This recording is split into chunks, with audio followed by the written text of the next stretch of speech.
Bien, buenas tardes. Estoy con los estudiantes de aplicaciones numéricas para diseño gráfico. Estamos en la última parte del curso.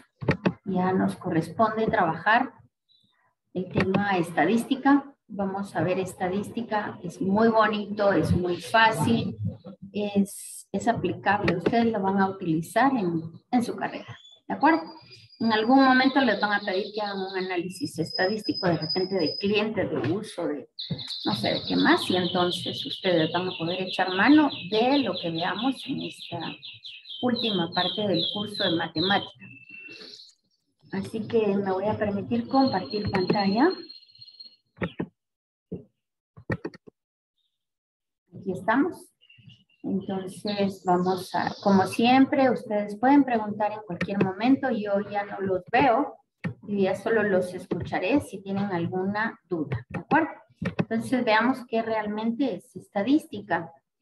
Y pues vamos a entender como que si queremos hacer un estudio de los gustos que tienen las personas a la hora de hacer un anuncio publicitario de venta de manzanas, por ejemplo. Entonces, ¿qué gusto tienen? ¿Qué color? ¿Qué fondo? ¿Qué tipo de letra? Etcétera, ¿verdad? Entonces, la estadística descriptiva lo que hace es recopilar información, la organiza de acuerdo a los objetivos que tenemos planteados. O pueden ustedes hacerlo por grupos etarios, quiere decir clasificado por grupos de edades, qué gustos tienen. Pueden preguntar, por ejemplo, qué gustos tienen, qué productos les gusta más de diseño gráfico. Los anime que están de moda, ¿verdad? Eso es parte del diseño. Entonces, ¿qué es lo que les gusta de eso, verdad? Analizan ustedes la información y la interpretan. Básicamente, la estadística descriptiva, eso es lo que hace. Toma información de los hechos que queremos estudiar, vemos si están relacionados o no, y finalmente lo que queremos nosotros es tomar decisiones. Por lo tanto, la estadística es una rama de la matemática y nos sirve como herramienta para la toma de decisiones. Vamos a tomar decisiones y tenemos que fundamentar nuestras decisiones. No es solo el sentimiento y, ay, yo creo, tengo una corazonada que esto debe ser así. No. O sea, con base a los hechos dados anteriormente, nosotros tenemos que tomar decisiones al futuro. Esta es la estadística descriptiva, pero también se tiene la estadística inferencial. ¿Cuándo utilizamos la estadística inferencial? Cuando la población, o sea, el grupo que vamos a estudiar, a analizar, es demasiado grande. Por ejemplo, si yo les digo a ustedes que quiero analizar los gustos de gastronomía, ¿qué manda? ¿Qué manda? ¿Pregunta? No, solo tenía el micrófono abierto. Gracias. Muy bien. Entonces, la estadística inferencial se aplica cuando la población que vamos a estudiar de personas, de colores, de animales, de lo que sea que vayamos a estudiar, es demasiado grande. Entonces, yo les digo a ustedes, bueno, vamos a preguntarle a todos los guatemaltecos cuáles sus gustos en gastronomía, cuál es el postre que más les gusta. Entonces, ¿cuántos millones de guatemaltecos tenemos?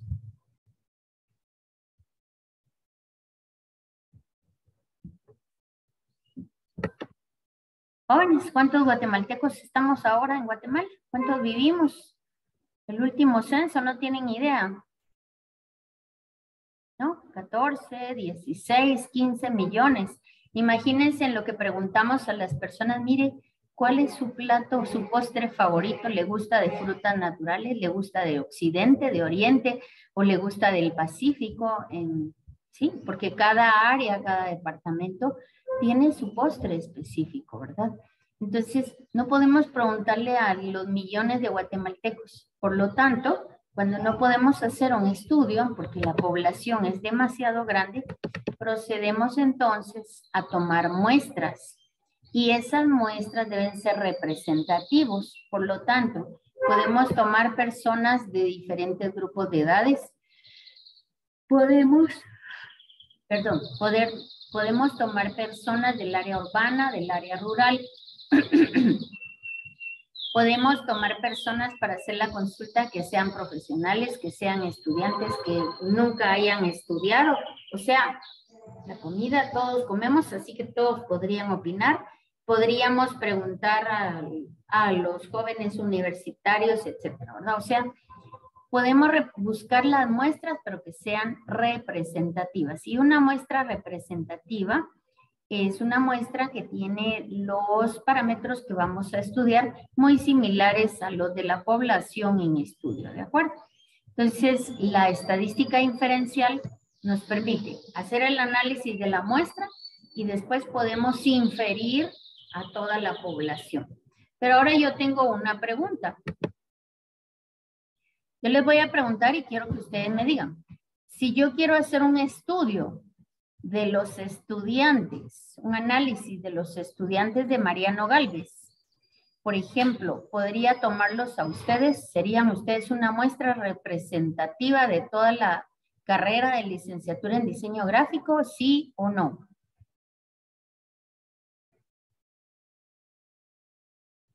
¿Qué dicen? No, tal vez, ¿No, porque es muy Catherine? pequeña. Solo por el tamaño. Sí. Muy bien. Podría ser por el tamaño, pero también si ustedes ven, si tomamos una muestra, adelante Dorcas. Iba a pedir pidió la palabra. ¿No? Es como levanta la mano. Bueno, entonces, no solo por el tamaño de la población, del grupo de ustedes, sino que si queremos hacer un estudio de todos los estudiantes de la carrera de diseño gráfico, debemos tomar en consideración no solo los de las campus central, sino los de las diferentes sedes, de entre semana, de fin de semana y de diferentes años, ¿verdad? Porque ustedes son de primer año. Entonces, si yo les pregunto, ¿trabajan? Van a decir que no. Entonces, podríamos equivocarnos al decir que los estudiantes de diseño gráfico no trabajan. No podemos generalizar eso a todos los estudiantes de la carrera. Entonces, debemos preguntarles a los estudiantes de diferentes años del pensum de la carrera de diseño gráfico, hacerles las preguntas para que sean muestras representativas, ¿de acuerdo? ¿Estamos? Entonces, una muestra representativa debe tener ciertas características para que realmente sea representante de ese grupo al cual vamos a analizar. Tenemos entonces, vamos a trabajar básicamente. Cuando nosotros hablemos de estadística descriptiva, vamos a hablar para datos cuando tenemos menos de 30 datos y cuando tenemos más de 30 datos. Si tenemos menos de 30 datos, vamos a calcular uno a uno los parámetros que queremos. En este caso, queremos aprender las medidas de tendencia central y vamos a decir que van a ser la media, la moda y la mediana.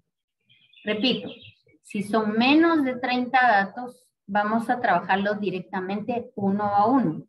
Imagínense que son 180 datos, no podemos trabajarlos de uno a uno. Entonces los vamos a agrupar. Y cada grupo se va a llamar clase.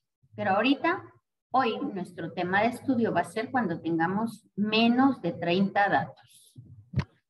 Si yo tengo menos de 30 datos y me dicen que encuentre el promedio o la media, simple y sencillamente yo voy a sumar todos los datos y voy a dividirlos dentro del total de datos que tengo.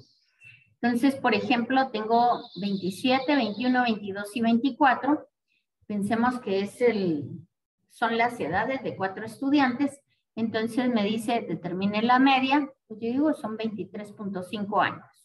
La media es un promedio. Acá tenemos otra serie de datos. Y les dicen, determine la media. Ya sabemos que la media es un promedio. Entonces, yo les recomiendo, siempre ordenen los datos de menor a mayor. Los tienen ordenados, los suman y cuentan cuántos datos tienen. Así obtendrán la media. Existe también la media ponderada. ¿Cuándo aplicamos la media ponderada? Por ejemplo, ¿cuántos exámenes tienen ustedes durante el semestre?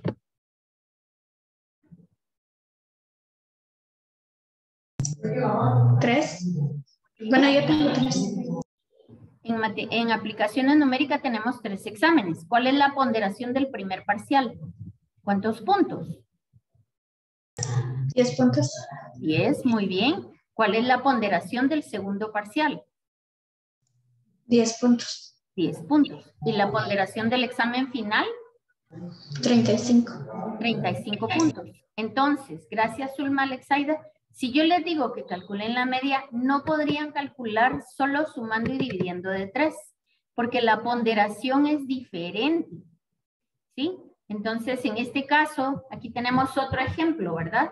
Son 3 exámenes y digamos que el primero tiene una ponderación de 30%, el segundo 30% y el último 40%. Entonces, la ponderación es distinta, así que tenemos que utilizar la media ponderada. La sumatoria de las ponderaciones siempre tiene que dar 100 o equivale a 1, ¿verdad? Porque aquí está en decimales, ¿de acuerdo? Entonces, en el primer examen obtuvo 80 por la ponderación, en el segundo obtuvo 90 por su ponderación y en el final obtuvo 96, lo multiplicó por la ponderación. Esta sumatoria de la ponderación siempre me debe dar 1, ¿de acuerdo? Entonces, cuando yo sume estas ponderaciones, siempre va a ser dividido 1. Por lo tanto, la media ponderada en los exámenes de este estudiante es de 89.4. Muy bien. Tenemos también la media geométrica. La media geométrica de una cantidad arbitraria de números. Si les dan 2 números, ustedes obtienen la raíz cuadrada. Si les dan 3 números, obtienen la raíz cúbica. Si les dan 4 números, sacan raíz cuarta. Como tienen calculadora, eso no es ningún problema, ¿de acuerdo? Esta es la media geométrica. Ahora veamos la moda. Yo pregunto, ¿cuál es la película que está de moda en el cine ahorita? Doctor Strange, creo. Es la película que todo el mundo quiere ver, es la película que está en pantallas. Estoy esperando que salga pirateada para verla. Ah, qué bonita. Entonces es la que todo el mundo quiere ver, eso es lo que está de moda, es la película que más se repite. Y si uno quiere comprar un boleto, entonces cuesta a veces, ¿verdad? Porque todo se vende rápido. Pues igual sucede con los datos. Cuando nosotros hablamos de la moda, va a ser el dato que más se repite. Aquí, ¿cuántos datos tenemos?